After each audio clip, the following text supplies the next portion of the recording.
तमिलनाडु से एक बहुत ही दर्दनाक खबर आई है। एक दलित समाज के युवक का हाथ काट लिया गया क्योंकि वो बुलेट की सवारी कर रहे थे।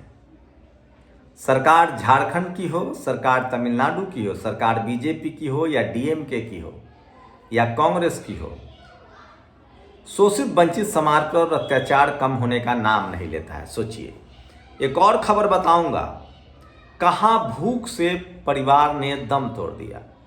सवाल है कि ये सारी गरीबी इस देश के एससी एसटी ओबीसी के हिस्से में क्यों है। कोई हिंदू है तो भी एससी एसटी ओबीसी गरीब है, कोई सिख है तो भी एससी ओबीसी गरीब है, कोई क्रिश्चियन है तो भी शेड्यूल्ड ट्राइब गरीब है, कोई मुसलमान है तो भी ओबीसी मुस्लिम गरीब है। और इसीलिए इनको विशेष अवसर दिया गया था, एससी एसटी ओबीसी का नाम दिया गया। इसका धर्म से कोई लेना देना नहीं है, जातिवाद की वजह से इनको गरीब, लाचार और बेबस रखा गया। ये वीडियो जरूर देखा कीजिए अपने सदस्य पर। ये वो खबरें हैं जो आपको कोई और नहीं बताएगा। नमस्कार, मैं शंभू कुमार सिंह और आप देख रहे हैं नेशनल दस्तक। इस तस्वीर को देखिए, इनका नाम है झांसी के मोहित यादव। ये दरोगा थे, इंस्पेक्टर थे, इनको निलंबित कर दिया गया। मैं वीडियो पूरा सुना नहीं सकता हूं, लेकिन इन्होंने जो कहा वो सनसनीखेज है। जाति की वजह से इनके साथ प्रताड़ना हुआ, इनको सस्पेंड किया गया, जांच बैठा दिया गया। ये कह रहे हैं कि एक जाति विशेष के लोग यूपी में पोस्टिंग हो रही है और जातिवाद का एकदम चरम सीमा पर है, और इसीलिए इन्होंने तय किया है कि वो अब हिंदू धर्म छोड़ देंगे और ऐसे धर्म में जाएंगे जहां जाति के नाम पर भेदभाव नहीं है, जहां दया है, करुणा है, जहां शील है। अब आप जान सकते हैं कि ये किस धर्म के बारे में बात कर रहे हैं। तो ये भी सबसे बड़ी खबर है। जातिवाद की घोर प्रताड़ना से एक यादव इंस्पेक्टर ने हिंदू धर्म त्याग चौराहे पर देवी देवताओं की मूर्तियां रख दी।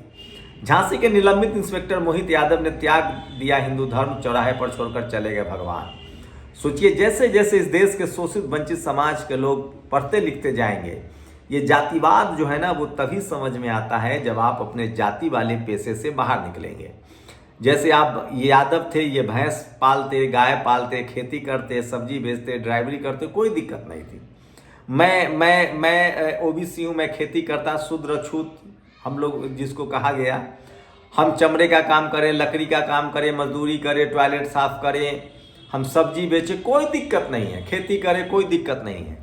हमारे पीछे जातिवाद अब तब पीछे पड़ता है जब हम एसपी, डीएम, कलेक्टर, दरोगा, चपरासी से लेकर चीफ जस्टिस के लिए ट्राई करते हैं। Sports, cinema, doctor, engineer, professor जब आप बनिएगा तब आपके पीछे जातिवाद पड़ जाएगा। हमारे सवर्ण साथी पत्रकार जाकर लकड़ी वाले से, सफाई वाले से पूछेंगे जातिवाद हो रहा है? अरे उसके साथ क्या जातिवाद होगा? उसकी तो जाति ही जिस काम के लिए बनाई गई थी वो उसी काम में है, तो जातिवाद क्या होगा? जातिवाद अब उनके साथ हो रहा है, मोहित यादव की तरह, जो कलेक्टर, एसपी, डीएम, दरोगा या पत्रकार बनते हैं या judiciary, media, bureaucracy, sports, cinema में जाते हैं, उनके साथ जातिवाद होता है। तो ये समझिए। और सोचिए, गया की खबर है ये, 12/2/2025। रोटी का जुगाड़ नहीं कर पाया तो दी जान। नाम भी बता दे रहा हूं, नाम राजेश विश्वकर्मा, 40 साल थे। इस देश में शोषित वंचित समाज की क्या स्थिति, आप इसका अंदाजा लगा सकते हैं। इस देश में 90% एससी एसटी ओबीसी, किसान और अल्पसंख्यक सिर्फ 10 रोटी में गुजारा कर रहे हैं और 10% लोग 90 रोटी खाकर ओवरवेट हो रहे हैं। इसीलिए जाति जनगणना जरूरी है, इसीलिए रिजर्वेशन जरूरी है। आरबीआई ने न्यू इंडिया कोऑपरेटिव बैंक पर बैन लगा दिया है। अब कस्टमर्स बैंक से अपने पैसे नहीं निकाल सकते हैं। जैसे ही ये जानकारी अकाउंट होल्डर्स तक पहुंची है, वैसे ही बड़ी संख्या में लोग ब्रांच के बाहर इकट्ठा हो गए। सोचिए कहां देश की इकोनॉमी जा रही है, बैंकों पर ताले लटक रहे हैं। इससे पहले येस बैंक के साथ ऐसा हुआ था, अब कोऑपरेटिव बैंक के साथ हो रहा है। कोई दूसरी केंद्र की सरकार होती है, राज्य की सरकार, तो धज्जियां उड़ा देती मीडिया, लेकिन दोनों जगह बीजेपी की सरकार है तो खबरें दब जाएगी। वाल्मीकि समाज की महिलाओं को शिव मंदिर में पूजा से रोका, ये भी खबर है, सोशल मीडिया पर वायरल है, जो मैं बता रहा हूं। सोचिए, कुंदरकी की खबर है। मैं बार बार कह रहा हूं, इस देश में क्या बताऊं, मतलब कोई सवाल का क्या जवाब दूं मैं। जब तक इस देश के लोग पढ़ेंगे लिखेंगे नहीं, अपने संवैधानिक अधिकार को नहीं जानेंगे, तब तक उनको कुछ भी नहीं मिलेगा। इस तरह की तस्वीरें सोशल मीडिया पर वायरल है। सोचिए, कुंभ जाने के लिए ट्रेनों के शीशे तोड़े जा रहे हैं, कुंभ जाने के लिए लोगों पर हमला किया जा रहा है, मारपीट हो रही है, ट्रेन के शीशे तोड़े जा रहे हैं। सोचिए, अगर यही कोई और लोग होते, कोई और संप्रदाय के लोग होते, किसी और धर्म के लोग होते, तो उनकी खाल खींच ली जाती, उनको जेल में ठूंस दिया जाता। लेकिन ये कुंभ जाने वाले लोग हैं तो ट्रेन, दर्जनों ट्रेन के शीशे तोड़े जा रहे हैं, कोई बात नहीं करेगा। और सोचिए किस तरह से ये खबर जो है झकझोरने वाली है। घोड़ी चढ़ने पर, मुछ रखने पर, ऊंचे मकानों से, अच्छे कपड़े पहनने पर दिक्कत होती है, अब बुलेट चलाने पर भी दिक्कत है। कुछ लोगों को छाती पर सांप लौटने लगा है। तमिलनाडु के शिवगंगा में दलित युवक ने बुलेट चलाई तो सवर्णों ने हाथ काट दिया। कुछ जातिवादी सवर्ण आज भी दलितों को गरीब, दुखी, फटे कपड़े, कच्चे मकानों और मजदूरी करते देखना चाहते हैं। देश का हर दूसरा आदमी ओबीसी है, हर चौथा आदमी SC ST है। यह देश किसी के बाप का नहीं है। दलित अभी 1850 के दौर का दलित नहीं है। वे पढ़ लिख रहे हैं, बोल रहे हैं, कमा रहे हैं, वो बुलेट का हवाई जहाज से भी उड़ेंगे। देश के 14 केंद्रीय विश्वविद्यालय में खाली है कुलपति की नौकरी, कुर्सियां। चंद्रशेखर आजाद ने इस मुद्दे को उठाया है। SC ST OBC की बहाली नहीं होती है, ये सोशल मीडिया पर वायरल है। बसपा सांसद ने कहा कि SC ST OBC के बच्चों की फीस की फ्री की जाए। ST ST स्कॉलरशिप टाइम पर नहीं दी जा रही है। SC ST का जो फंड है उसको डाइवर्ट किया जा रहा है, उस पर भी रोक लगाई जाए। तो रामजी गौतम का ये सोशल मीडिया पर वायरल है। और लाडली बहना ने 6 लाख OBC छात्रों की 482 करोड़ की स्कॉलरशिप रोकी। सोचिए, तमाम SC ST OBC का पैसा जो है वो स्कॉलरशिप रोक कर उसको तमाम योजनाओं में खर्च किया जा रहा है और इस पर कोई बात नहीं करेगा। और सोचिए, सुप्रीम कोर्ट को लेकर, सुप्रीम कोर्ट ने OBC 27% का रिजर्वेशन का मामला है मध्य प्रदेश में, वहाँ हाई कोर्ट में एक SC समाज के जज ने फैसला दे दिया। लेकिन अब देखते हैं सुप्रीम कोर्ट में क्या होता है। अभी आपने देखा कि भारत के पूर्व चीफ जस्टिस ऑफ इंडिया जो हैं वो मान ही नहीं रहे हैं कि इस देश में जातिवाद होता है, वो मान ही नहीं रहे कि जुडिशियरी में जातिवाद है। और आज राहुल गांधी का ट्वीट वायरल हो रहा है, 573 के लोगों ने लाइक किया है। सोचिए, देश में सवाल पूछो तो चुप्पी, विदेश में तो निजी मामला।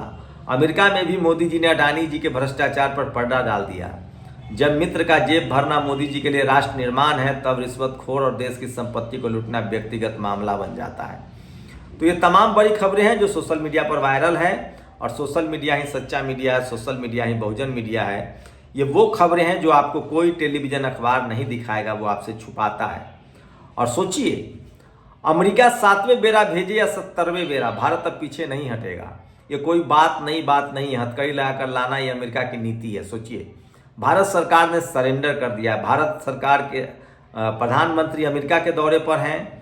टैरिफ, ट्रंप सीधे सीधे कह रहा है कि हम टैरिफ बढ़ाएंगे, हम भारतीयों को बाहर भेजेंगे। एक पत्रकार ने भी इस पर सवाल किया कि आप भारत के लोगों के पर क्या आपकी नीति है, तो कहा कि हम सवाल ही नहीं समझ पाए। वही चुनाव आयोग को भी बड़ी फटकार लगी है। BBPT की पर्चियों के मिलान के लिए सुप्रीम कोर्ट में चल रही सुनवाई के दौरान चीफ जस्टिस संजीव खन्ना ने चुनाव आयोग को कड़ी फटकार लगाते हुए लिखित में जवाब मांगा। कहा कि आपने EVM मशीनों का डाटा किसके कहने पर डिलीट किया। यह मामला हरियाणा और महाराष्ट्र में हुए विधानसभा चुनाव में हारे हुए विधायकों ने चुनाव आयोग के पास EVM वीवीपैट की पर्चियों की काउंटिंग के लिए पैसा जमा करवाया था, मगर चुनाव आयोग ने वीवीपैट की पर्चियों के मिलान करने की बजाय EVM मशीनों का डेटा डिलीट करके मॉक टेस्ट करके दिखा दिया और कहा कि सुप्रीम कोर्ट के ऑर्डर में पर्चियों का मिलान का कोई लिखित ऑर्डर नहीं है। तब यह मामला आज सुनवाई के लिए सुप्रीम कोर्ट चीफ जस्टिस की अदालत में पहुंचा था। तो ये तमाम बड़ी खबरें हैं जो सोशल मीडिया पर वायरल है। और सोशल मीडिया ही सच्चा मीडिया है, सोशल मीडिया ही बहुजन मीडिया। सोचिए, ये वो खबरें हैं जो इस देश के भविष्य के लिए है, इस देश के शोषित वंचित समाज के लिए है। ये वो खबरें हैं जो अगर सोशल मीडिया ना आता तो हम लोग नहीं जान पाते।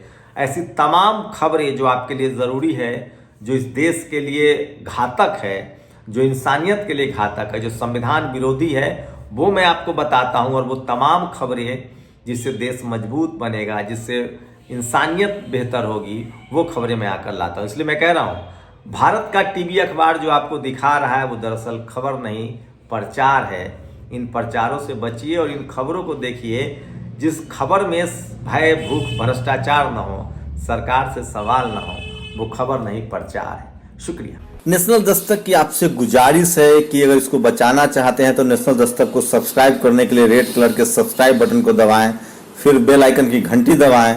नेशनल दस्तक को बचाने के लिए बहुत ज़रूरी है कि हर खबर को शेयर करें, लाइक करें, कमेंट जरूर करें।